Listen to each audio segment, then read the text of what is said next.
Génesis, ayer y hoy, aprendiendo del pasado. Génesis, ayer y hoy. Aristóteles, como discípulo de Platón, fue un hombre racional, utilizó el razonamiento todo el tiempo para intentar explicar la vida misma. Aquellos griegos se detuvieron a pensar y fue la escuela de filosofía donde vivió parte de la humanidad. Y él decía que el ser humano tiene capacidades individuales en los instintos para determinadas situaciones, pero que pertenecía a lo universal el conocimiento de las cosas y que se iban adquiriendo en etapas, de alguna manera, porque finalmente uno hacía pesar la experiencia de lo que podía contemplar y podía vivir. La vivencia por un lado, la contemplación por el otro, le iban dando al ser humano una experiencia para asumir lo universal. La profesión de periodista nos lleva muchas veces a vivir el presente y a intentar manejar la objetividad, aclarando que el ser humano es una persona subjetiva. Al manejar la objetividad de la información, no nos detenemos a razonar, ni a analizar, ni a ver el contexto universal de las cosas. Y digo esto como introito para poder hablar de lo que pasó ayer. Hoy, que para el peronismo tradicional es San Perón, si se deja llevar por la prensa canalla, diríamos, qué fractura que hay en el movimiento nacional. Cada quien atiende su juego, una multiplicidad de actos, sí.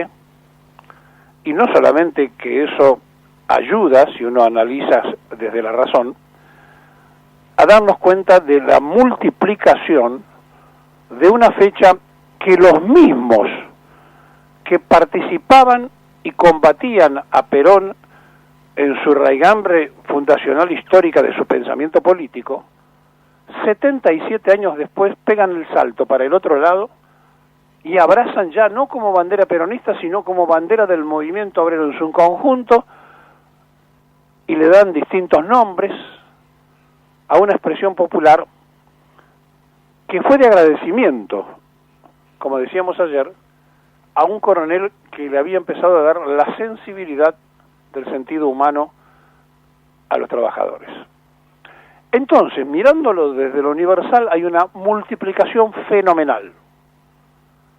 Escuchar a gente que tiene formación comunista y que discutió con Perón toda su vida, levantar esas banderas, ver en el palco a un radical, hoy diputado del Frente de Todos, diciendo que era la fecha de todos, hace que cada quien se vaya dando cuenta de la espectacular batalla que ganó Perón.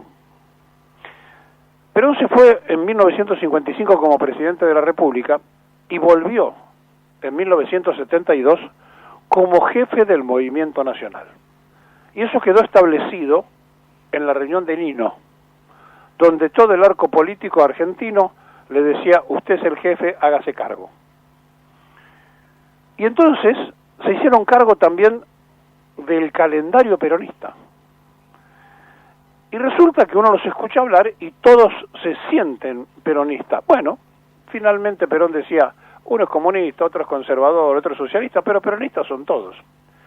Porque lo decía un poco en sorna, pero un poco en serio, diciendo, ¿quién puede estar en contra de que primero está la patria, luego el movimiento y por último los hombres? ¿Quién puede decir que no le gusta la soberanía política para la Argentina, aunque trabaje sotoboche en contra o sea un internacionalista? ¿Cómo hace para negar que la soberanía política es fundamental para poder tener independencia económica y después hacer la justicia social? No lo pueden negar, porque al decir de Aristóteles parte del razonamiento, del análisis.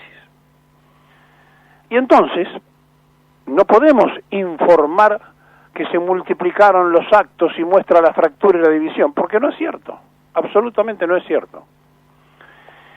Ayer lo que hubo fue un muestrario de la puja del poder, pero todos dentro del sistema, porque en definitiva lo que ayer hicieron fueron mostrar sus uñas para decir, miren que en la próxima elección queremos estar sentados en el Parlamento, queremos tener cargos, queremos que se nos tenga en cuenta, etcétera, etcétera.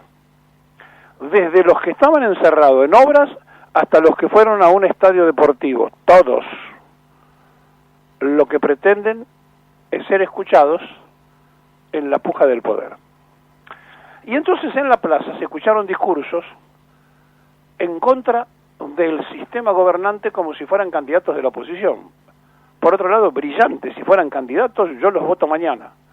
Pero cuando pienso que son parte del gobierno ya entiendo que tenemos que detenernos a pensar. ¿Qué es lo que hizo Perón? Perón se detuvo a pensar.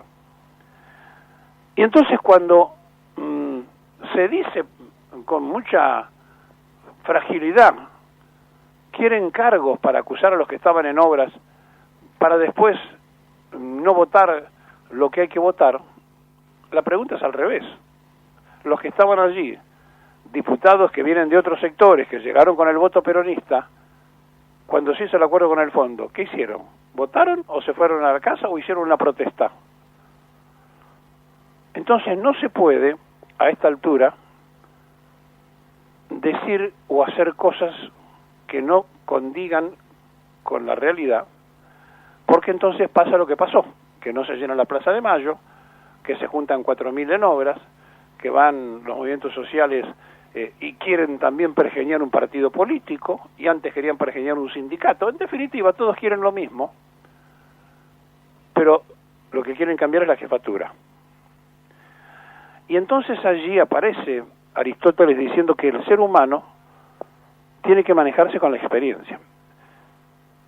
Y por supuesto, con la disculpa de los que están escuchando, y simplemente por ser lector de filosofía y no por otra cosa, la experiencia nos lleva, le lleva a este periodista, a decir que esto ya lo vi muchas veces, infinidad de veces. Y lo que no vi, lo estudié y lo conocí, al punto tal que el 17 de octubre del 45 había 2 CGT, una en la UTA y otra en la Unión Ferroviaria, y ninguna decretó el paro. El paro lo hizo el pueblo. La huelga la decretaron después, cuando la gente estaba en la calle. Y vimos a todos los partidos políticos ser superados el 17 de octubre del 45. ¿Por qué? Porque le pasaron por arriba. ¿Quién le pasó por arriba? El pueblo. Entonces no importa lo que hagan en un estadio de La Matanza, lo que digan en obras, lo que hablen en Plaza de Mayo, sino importa lo que está sintiendo el pueblo argentino ante la orfandad de soluciones en un momento y en un mundo que tiene tremenda velocidad, pero que en la Argentina tiene gente que no come. En el país de la comida hay gente que no come y parece que no le importa y que están peleando espacios para la elección que vienen, olvidándose que los eligieron ahora para resolver los problemas. Entonces, es difícil tratar de analizar esto en un contexto general si no se tiene la experiencia de saber, como decía Cafiero, que se están peleando como gatos pero en realidad se están reproduciendo. Sí, sí. Y que esto sirve porque ayer en toda la Argentina y en todos los lugares donde se les ocurrió a la militancia hicieron un acto, esto sirve para recuperar el protagonismo de la calle, y eso es muy bueno y saludable para un pueblo que tiene que empezar a tomar decisiones no solo electorales, sino de cambio de sistema. Por ahora todos pelean la boleta, pero Perón fundó un movimiento revolucionario. Si alguno se acordara y lo aplicaría, la Argentina sería otra.